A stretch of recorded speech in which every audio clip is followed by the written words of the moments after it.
In this video, we'll talk about complications of a heart attack. Heart failure doesn't necessarily mean that your heart has stopped beating or working.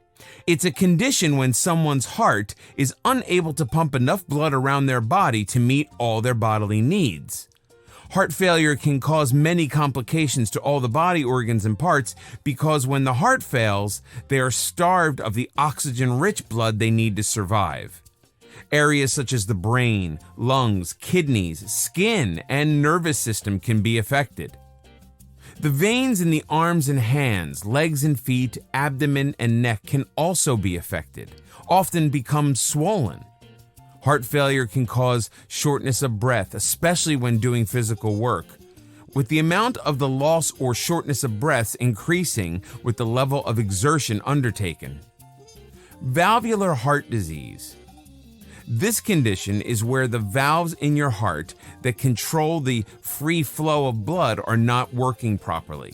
The valves of the heart ensure that your blood freely flows in a forward direction and cannot leak backward.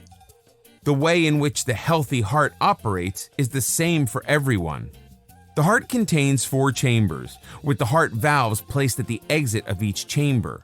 Your blood flows from both your right and left atria into the ventricles through the open mitral and tricuspid valves. When your ventricle chambers are full, the valves shut, stopping blood returning to the atria when the ventricles contract. When the ventricles start to contract, the aortic and pulmonic valves are forced to open. The valve from the left ventricle goes into the aorta and then to the rest of the body after passing through the aortic valve. The blood from the right ventricle goes into the pulmonary artery through the pulmonic valve. Once the ventricles have finished contracting and start to relax, both the valves shut, preventing any blood from flowing back. This pattern is continually repeated over and over for the full life of the person. There are 2 main types of heart valve disease. 1. Valvular stenosis, and 2. Valvular insufficiency. Valvular stenosis occurs when one or more valves are narrowed, stiffened, thickened, or blocked. This can lead to the heart having to work very hard to pump enough blood through to the different body parts. All 4 of the heart valves can develop stenosis. The other common type is valvular insufficiency, sometimes called either regurgitation, incompetence, or leaky valve. This happens when the heart valve does not seal or close properly, allowing some blood to be forced or leak back into the chamber. If this condition worsens, it forces the heart to work harder to supply the needed blood to the body.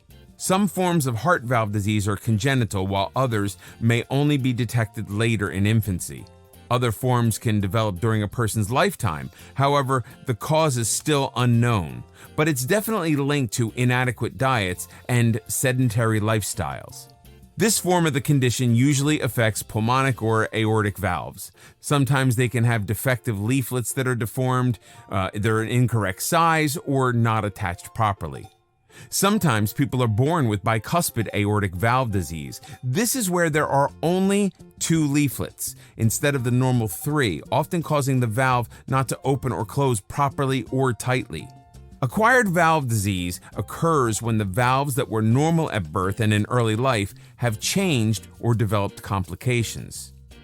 This can occur from a variety of reasons, mainly infections or diseases, including rheumatic fever, caused by an untreated bacterial infection such as strep throat. Often, this type of infection in childhood, if left untreated, can quickly lead to inflammation of the heart valves. Often, the symptoms of this type of infection and irritation do not manifest for 20 to 40 years later.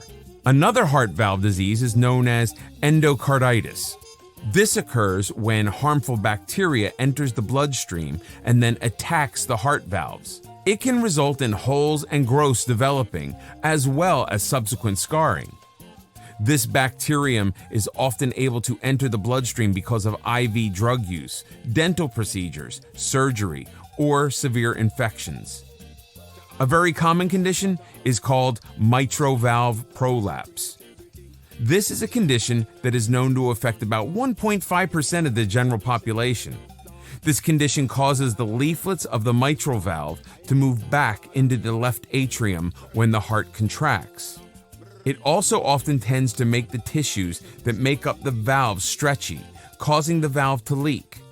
Normally, this condition does not become problematic and does not require treatment unless there are other complications.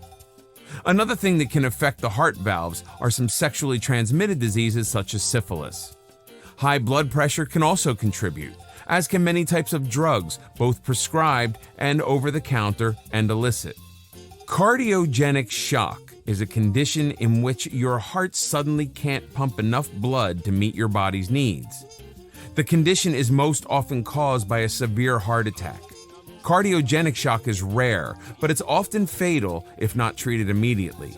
Fortunately, about 50% of people who develop this condition will survive if immediate help is available. The most common cause of cardiogenic shock is damage to the heart muscle from a severe heart attack. Only about 7 to 8% of people who have a heart attack will have cardiogenic shock. When people die from heart attacks, it's usually due to the cardiogenic shock, not the actual heart attack. Because of this shock, the body has a very low blood pressure. Another type of shock, hypovolemic shock, is where the heart cannot pump enough blood because of blood loss, usually from trauma. Vasodilatory shock is when the blood vessels relax abruptly, causing blood pressure to become so low that there's not enough pressure to pump the blood to areas that need it. This can be caused by a bacterial infection in the bloodstream or a severe allergic reaction to certain substances. This can also occur when the nervous system is damaged. When someone is suffering from this type of shock, regardless of the cause, it means not enough oxygen is reaching their vital organs. They only have a few minutes before the lack of oxygen starts to do damage that is usually not repairable. If it's not treated quickly, it's likely to cause permanent organ damage or death. If you know or think a person is in shock, call an ambulance so they can get treatment quickly. Do not delay with calling for help or try to transport them yourself unless there is no other option. A blockage in the pulmonary arteries of your lungs is called a pulmonary embolism. Usually, a pulmonary embolism is caused when blood clots from the legs and sometimes other areas of the body, deep vein thrombosis, travel to the lungs. A pulmonary embolism can reduce or block the blood flow to the lungs, becoming a life-threatening condition.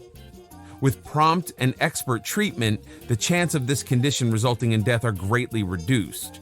One of the best ways to prevent a pulmonary embolism is to take adequate measures to prevent blood clots in your legs. If blood clots are formed, quickly eradicate them. Arrhythmia is the term given to a condition where the rhythm of your heartbeat changes. This can happen when your heart rhythm is too slow, too fast, or if it has an irregular rhythm. Sometimes an arrhythmia can cause your heart to just stop beating, which is called sudden cardiac arrest, or SCA. If it's not treated immediately, it can cause a loss of consciousness and death. Broken heart syndrome.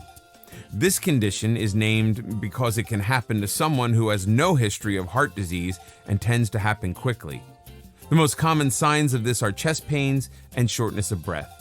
Sometimes it's accompanied by a cardiogenic shock or arrhythmias. The other symptoms of broken heart syndrome tend to differ from those of a heart attack. The symptoms occur abruptly after experiencing extreme physical or emotional stress.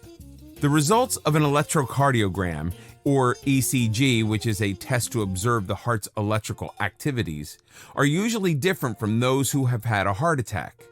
For instance, those who have had a heart attack in the past will show a deep Q wave in their ECG graph. When tested, there are no signs of coronary arteries being blocked. There is usually unusual movement and possible ballooning of the left ventricle or lower left chamber of the heart. Usually, the recovery time is relatively quick, often within a few days or weeks, as opposed to a heart attack, which usually takes a month or more. Arteries often harden as a person ages, losing their suppleness and elasticity over time. Although smoking is thought to be one of the major contributors of this condition, the exact cause remains unknown. Chemically derived drugs are believed to be another contributor, along with a poor diet, or a diet that contains a large amount of preservatives, artificial flavors, and colorings. Myocardial aneurysm. An aneurysm occurs when a blood vessel has been weakened, causing it to swell and fill with blood.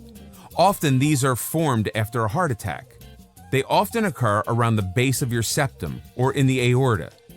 This can cause a constriction of the blood flow to the body, resulting in heart disease.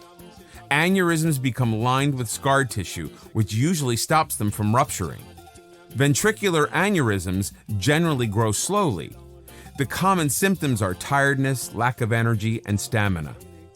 Blood clots can form inside some ventricular aneurysms, which can lead to serious complications and even death, especially when the blood clots break away and spread throughout the bloodstream. Some aneurysms are congenital while others are caused by a heart attack. The blood clots formed around them can block the blood vessels, resulting in restricted movement and tissue death in a limb, a stroke, ventricular aneurysm, or arrhythmia.